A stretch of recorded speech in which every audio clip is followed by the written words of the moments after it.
Всем доброй ночи, друзья мои. Дарю вам еще одну свою личную работу.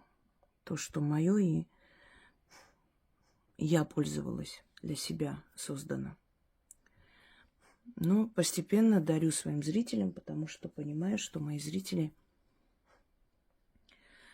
доказали мне свое уважение за эти годы. Не люблю слова преданность и прочее. Мне не должны быть преданы никто. Мне никто ничем не обязан. Я сама решила дарить. Меня не просили. Но если люди мне благодарны, конечно, мне приятно. Значит, что такое магия? И что я хочу от вас и от своей работы? Я вам скажу. Я не хочу, чтобы вы жили только этим. Чтобы вы были привязаны к этому. Я хочу, чтобы вы прибегали к этим силам, к моим работам, когда вам нужно. А в остальное время жили обычной, нормальной человеческой жизнью. Чем отличается ведьма и настоящая магия от бизнес-проектов? Бизнес-проектам выгодно и нужно, чтобы вы зависели от них, чтобы вы покупали какие-то там вебинары, семинары, ходили в какие-то школы, проходили какие-то обучения, получали какие-то степени, посвящения. Вы были привязаны к ним. И все время наполняли их кошелек. Это бизнес-проект. Ведьмы, наоборот, не очень-то любят, когда люди слишком заигрываются, лезут сюда из-за каждой мелочи. И не хотят уже ничего делать, хотят получать все легко и просто. Ведьмам нужно, чтобы вы приходили только по самой острой необходимости. Чтобы в остальное время не тревожили силы. Это как лекарство. Голова болит, пьешь лекарство. Не болит, замечательно. Есть нужда, начитываешь. Плохо себя чувствуешь, проводишь чистку. Нужна удача в делах, читаешь на удачу. Вот ритуалы, заговоры на удачу и на деньги – это, наверное, единственная сфера, которую можно делать часто, постоянно, все время усиливая свою удачу в этой жизни. Но удача, фарт нам очень необходимые составляющие нашей жизни при любой ситуации, в работе, в семье, и в любви и так далее. Согласны? Но нет необходимости привязывать вас к чему-то. Вы должны быть свободные люди, разумные, со здоровым мышлением, у которых есть подаренный мной огромный арсенал, помощь на все случаи жизни. Это вам будет давать спокойствие, уверенность в завтрашнем дне. Вот это важно. Это и есть магия. Прибегайте к магии только когда есть необходимость. Но живите своей жизнью, созидайте, создавайте, развивайтесь, учитесь, работайте.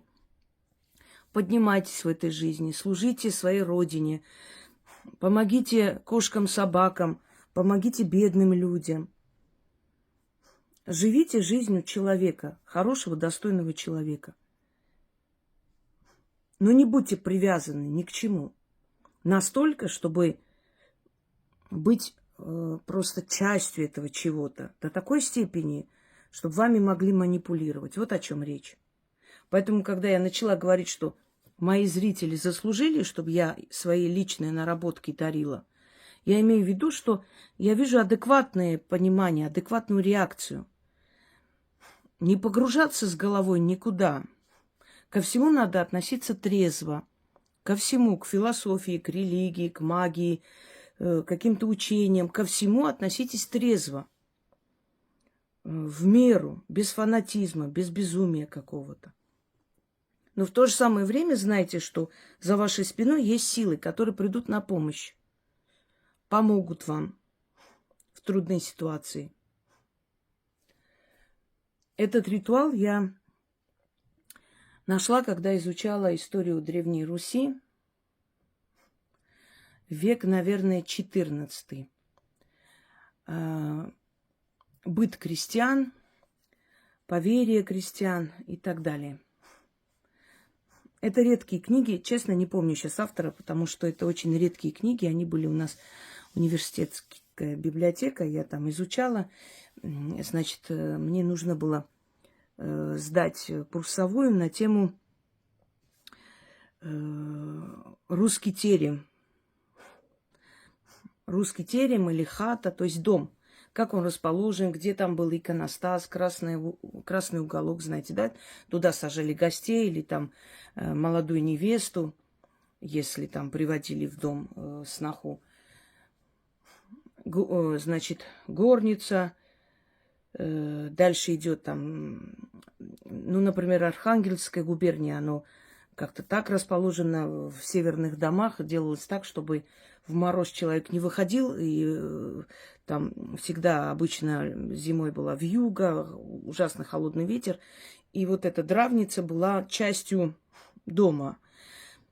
И не выходя на улицу, тут же можно было перейти в половину, значит, хозяйственную, вот где скот был и так далее. И когда топилась печь, трубы так располагались, чтобы можно было греть и коровник, и свинарник, чтобы животные не гибли, потому что бывали ужасные холода.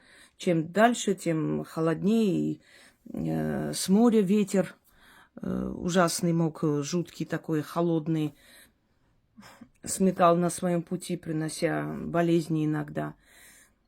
И вот, изучая вот эти все, значит, расположения хат, южные хаты были намного другого типа, потому что там не требовалось, да, такие утепляющие, такие, что там, части для дома, потому как там была намного жарче, да, и зима была не суровой. И вот очень много интересного, быт, значит, особенно архангельские вот поморы, значит, это русские, но особое племя людей, которые занимались, значит, рыболовством. Некоторые говорят даже, что сам Ломоносов относился к поморам. Ну, не важно, не столь важно. Потом челдоны, значит, у меня даже ритуал есть челдонский. У них язык, не всегда даже поймешь, о чем они говорят, русские, у них какой-то перевернутый. Челдоны — это чалы из Дона, вольные из Дона. Некоторые говорят, что это потомки беглых казаков, которые обосновались там. Весьма интересно, когда изучаешь, сами понимаете, что многие известные люди у нас, хоть и мы говорим, там, русский артист, российский артист, но у многих чувашские корни, значит, мордва, там, ну, это финно-угорские народы. У многих монголоидные корни. Те же самые калмыки, например, монголы. Значит, тувинцы, монголы, которые обосновались, остались и создали свои республики, автономии. И натыкаешься на очень много исторических фактов, которые, ну, которые может знать только человек, который занимается историей, особенно вот в каком-то определенном направлении. И там приводится такая история. В Архангельской губернии жила женщина, значит, Ефросия или Ефрасия, Ефросиния, может быть. Ну, написано Ефросия. Есть различные варианты имени. Сейчас не будем гадать, что именно. Ефросия. И Ефросия ни с того ни с сего заболела. Более того, мужик ее начал сильно пить и поколачивать ее. Значит, корова сдохла. Дети стали болеть. У нее поле, значит, не дало того урожая, который она ожидала. И последнее было, когда осенью гром ударил и продырявил ей крышу. И Ефросия поняла, что тут что-то нечисто. Потом она находит дохлого кота, который зарыли возле ее ворот. И Ефросия принимает решение, собирается ранним утром, едет через 3 деревни к одному колдуну, старому человеку, который посоветовал Ефросии, сказал, что на нее навели порчу, что прокляли ее. И прокляла, значит, соседка. То ли позавидовала, сейчас не помню весь сюжет. И решила всю семью Ефросии, ее саму, значит, свести в могилу с этого мира. Мол, если не сделать ничего, то потом будет поздно. И колдун что-то там начитал, нашептал, а потом сказал ей, чтобы она, значит, зажгла огонь, начитала на огонь. Там не сказано, сколько раз. Это я приспособила, сделала по-своему. И масло, на масло сначала начитала, потом это масло скипятила, сверху начитала на это масло, и это масло, значит, вынесла из дома и вылила за ворота, и вернулась назад. И когда Ефросия это проделала, та женщина, которая ее портила, внезапно очень сильно заболела и пришла к ней просить соль, та ей отказала. Потом попросила она хлеб, она ее выгнала. Потом пришла, начала жаловаться на свои болезни и просить что-нибудь, дать ей какое-нибудь снадобье. И та сказала, что у нее ничего нет, и закрыла ворота. И через некоторое время та женщина померла. А у Ефросии жизнь восстановилась, и она всю жизнь жила счастливо. Вот рассказ Ефросии на старости лет, как ее в молодости, значит, спас колдун, всю ее семью, ее и мужа, и все, что у них было, имущество. И там приводится несколько слов, что колдун называл имя древнего бога, какого-то бога, божества, языческого бога, который в одном лице имеет 3 лица. Ну, как бы я поняла, 3 ипостаси. И там несколько таких слов приводится. Вот буквально, наверное, 6-7 строк. Разбросано. Сначала он так сказал, скажешь, потом вот так скажешь. И, значит, весь заговор она не говорит, потому как нельзя говорить, но немного приоткрыла завесу и сказала, что колдун как помог ей. И я когда прочитала, я поняла, что я должна восстановить или по-своему сделать, добавить, одним словом, создать на основе того, что мне удалось увидеть, эти строки. Я должна создать свою работу. Я создала. Это очень сильная работа, но со временем я, конечно, усовершенствовала. Я переделывала наверное, 5-6 раз, сейчас точно не помню. Пока я не довела до совершенства и не добавила определенные ключи, которые сделали эту работу очень сильной. Итак, поскольку эти слова сказаны были колдуном, будет справедливо, что это взято у него отчасти. И в этих источниках, уж не знаю, откуда, в каких летописаниях нашел этот автор, переписал, потому что есть книги, в которых, знаете, судебник колдовских дел, не знаю, сейчас издают его или нет, наверное, нет. Это книга 19 века. Эта книга у меня есть. Так вот, в этой книге собраны судебные дела на колдунов, на ведьм, на беглых монахов, которые подались к колдовству. Один, например, подался в колдовство и очень богато жил после. Значит, его уличили в том, что он, будучи некрасивым, рыжеволосым, маленьким, каким-то страшненьким мужиком, привлекал женщин, и они там влюблялись.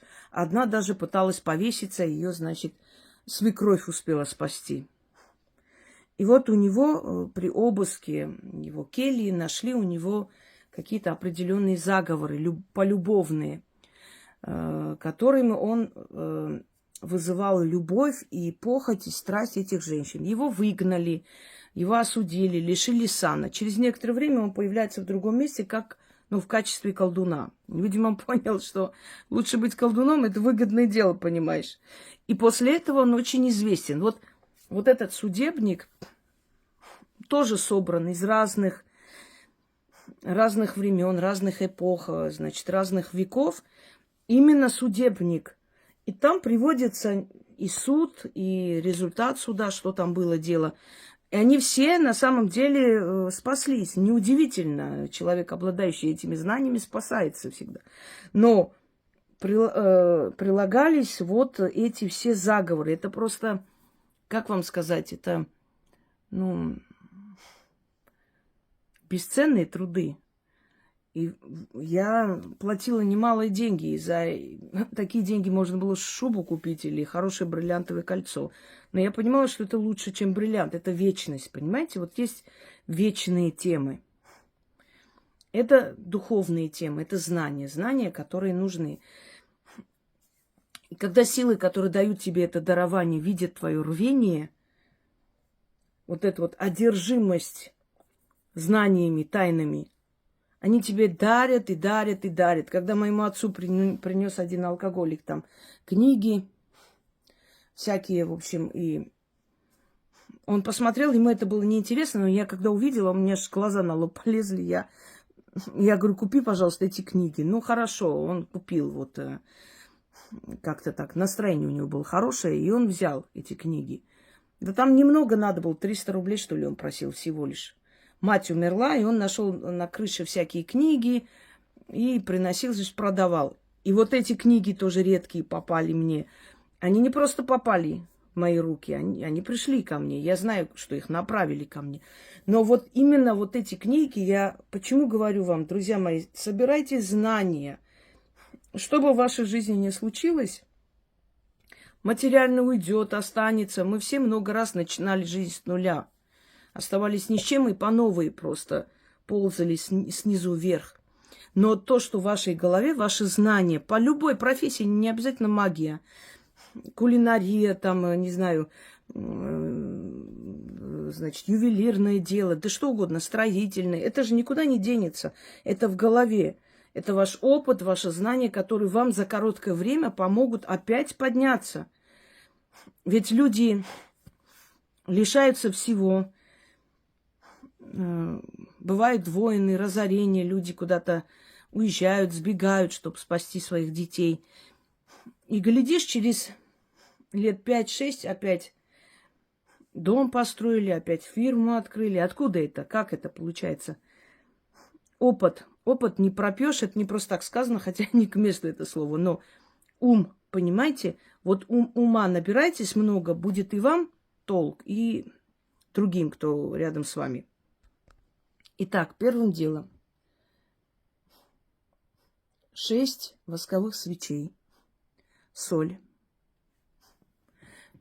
которую вы просто потом выкинете. Это не обязательно выносить. 6 восковых свечей вот таким образом раскрываете, как цветок, в разные стороны. Я закрепила, видите, там вот емкость я так закрепила, чтобы горело удобно. По обеим сторонам это просто для красоты. Род по материнской линии, отцовской линии, который всегда с нами и помогает нам, если он, конечно, был достойный род. Тоже не забывайте, что есть и проклятые рода.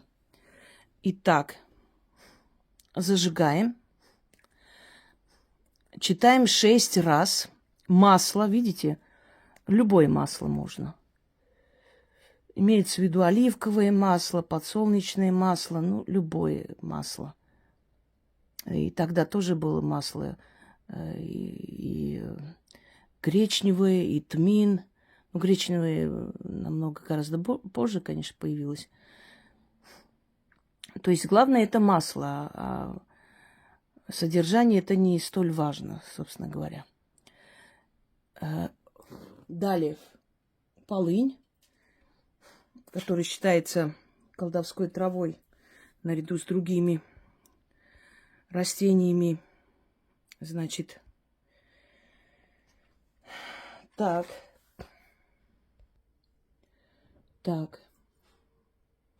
Дальше зажигаем полынь.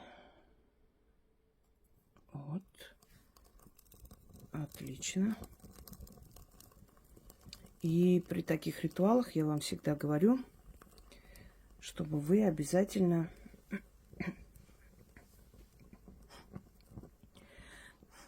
рядом поставили воду. Я хотя сама иногда забываю об этом, чуть-чуть отодвину, потому что во время чисток огонь может быть очень агрессивный. Итак, начнем. Призываю Бога древнего. О древний владыка, у тебя 3 имени: Элей,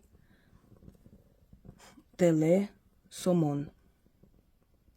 О древний всемогущий Бог, от голоса твоего гремит гром, колеблется твердь земная, и горы сравниваются с землей, и океаны выходят с берегов. А ненависть уйдет обратно на голову моих врагов.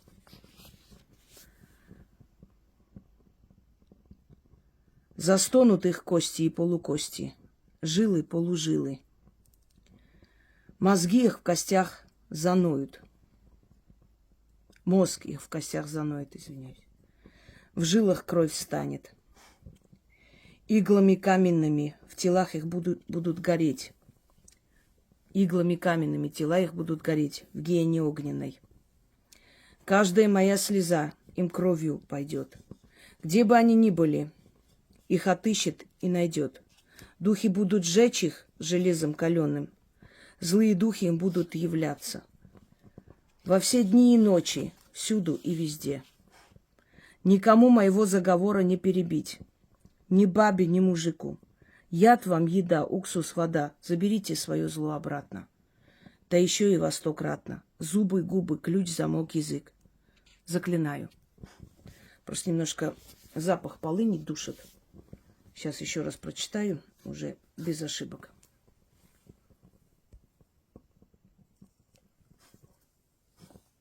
Призываю Бога древнего. О древний владыка, у тебя 3 имени: Элей, Теле, Сомон. Еще раз сбилась. Я иногда переписываю, сама потом свой почерк не пойму. Неправильно сказала слово. Призываю Бога древнего. О древний владыка, у тебя 3 имени: Элей, Теме, Сомон. О древний всемогущий Бог, от голоса твоего гремит гром, колеблется твердь земная, и горы сравниваются с землей, и океаны выйдут с берегов. И ненависть уйдет обратно на голову моих врагов. Застонут их кости и полукости, жилы, полужилы, мозг их в костях заноет, в жилах кровь станет, иглами каменными, тела их будут гореть в гиене огненной. Каждая моя слеза им кровью пойдет. Где бы они ни были, их отыщет, найдет. Духи будут сжечь их железом каленым. Злые духи им будут являться. Во все дни и ночи, всюду и везде. Никому моего заговора не перебить. Ни бабе, ни мужику. Яд вам, еда. Уксус, вода. Заберите свое зло обратно. И еще во 100-кратно. Зубы, губы, ключ, замок, язык. Заклинаю. Призываю Бога древнего. О древний владыка, у тебя 3 имени: Элей, Теме, Сомон. О древний всемогущий Бог, от голоса Твоего гремит гром, колеблется твердь земная, и горы сравниваются с землей, и океаны сравняются с землей, и океаны выйдут с берегов. И ненависть уйдет обратно на головы моих врагов. Застонут их кости и полукости, жилы и полужилы. Мозг их в костях заноет, в жилах кровь встанет, иглами каменными. Тела их будут гореть в гиене огненном. Каждая моя слеза им кровью пойдет. Где бы они ни были, их отыщет и найдет. Духи будут жечь их железом каленым, злые духи им будут являться. Во все дни и ночи, всюду и везде, никому моего заговора не перебить. Ни бабе, ни мужику, яд вам еда, уксус вода, заберите свое зло обратно. Да еще и во 100-кратно. Зубы, губы, ключ, замок, язык. Заклинаю. Призываю Бога древнего. О древний владыка, у тебя 3 имени. Элей, Теме, Сомон. О древний всемогущий Бог, от голоса твоего гремит гром. Колеблется твердь земная, и горы сравниваются с землей, и океаны выйдут с берегов.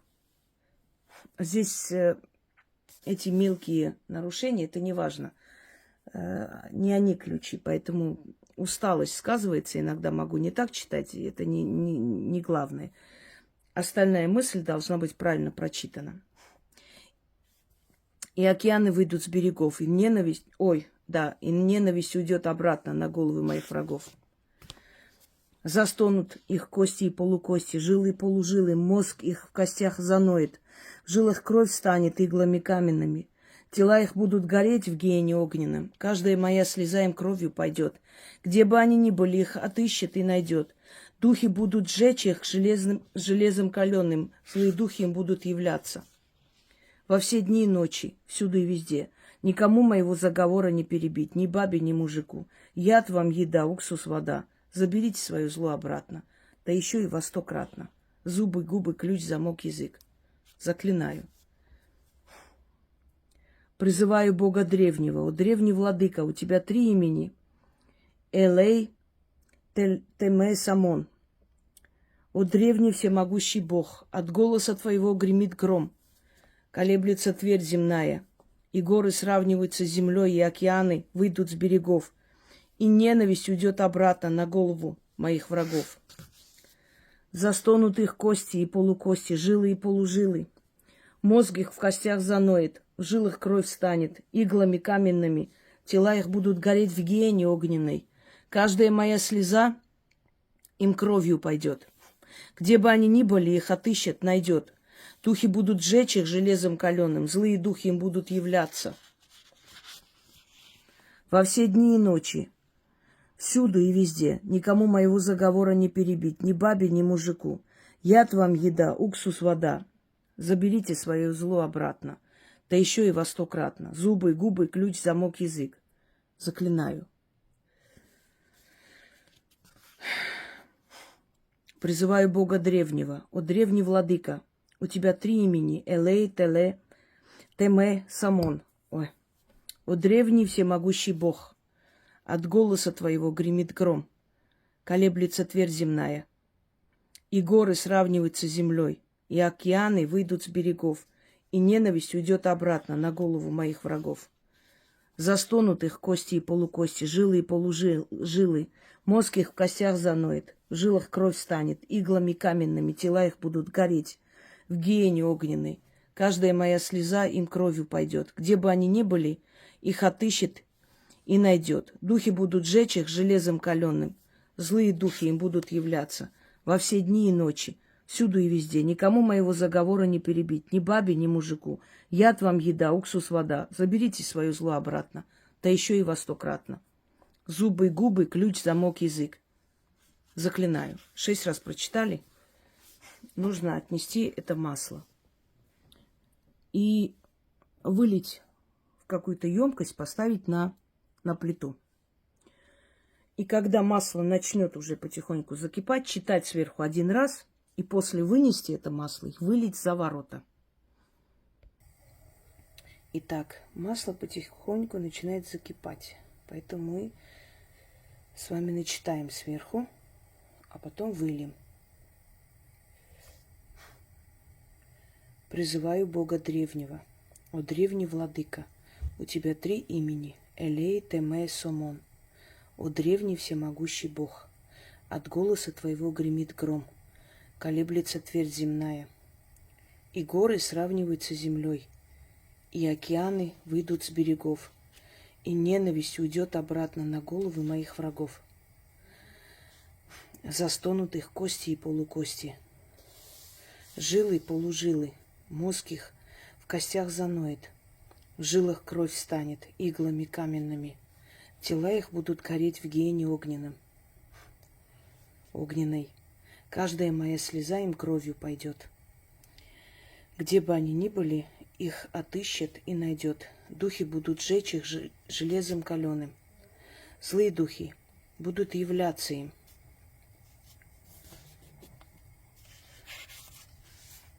Отвлекает меня собачки. Во все дни и ночи, всюду и везде. И никому моего заговора не перебить, ни бабе, ни мужику. Яд вам еда, уксус вода. Заберите свое зло обратно, да еще и во 100-кратно. Зубы и губы, ключ, замок, язык. Заклинаю. Да, кстати, пока не вынесла, скажу, что в 90 случаях этот человек, который вам желает зла, не обязательно тот, кто порчи делает, а просто желает зла, делает зло за вашей спиной, вредит вам как-то, неважно как, он либо придет к вам, либо позвонит, либо напишет, либо как-то даст о себе знать, проявит себя, либо вы узнаете, что этого человека увезли в больницу, ему стало плохо. Чаще всего. Бывает, что можете не узнать, такое бывает. В любом случае, эта работа получается. У вас очень много уходит неудач, то есть оно заканчивается, очень большой период неудач, начинается совершенно обновление жизни начинается. Но в 90 случаях эти люди как-то дают о себе знать. Поэтому вы даже будете, может быть, удивлены, а может и не будете удивлены. Некоторые могут и предполагать, кто им вредит и кто делает плохо. Иногда шефом становится плохо, иногда сотрудникам, иногда родственникам. Так что имейте в виду, такое бывает, и будьте к этому готовы. Итак, выносим масло, не отходя далеко от дома. Если вы в квартире живете, вам придется каким-то образом вынести это так, чтобы никого не задеть, никого не обварить. В общем, надо вынести. Перелить никуда нельзя. Ну, для этого можете поехать на дачу к себе, там провести. Проводить нужно в темное время суток, не обязательно ночью, так что можете вечером провести, вернуться назад. И вот так вот выливаем. А эффект обязательно будет, даже если я просто делаю в учебных целях. Он обязательно будет, потому что работа очень сильная, и слова в том числе. Всем удачи!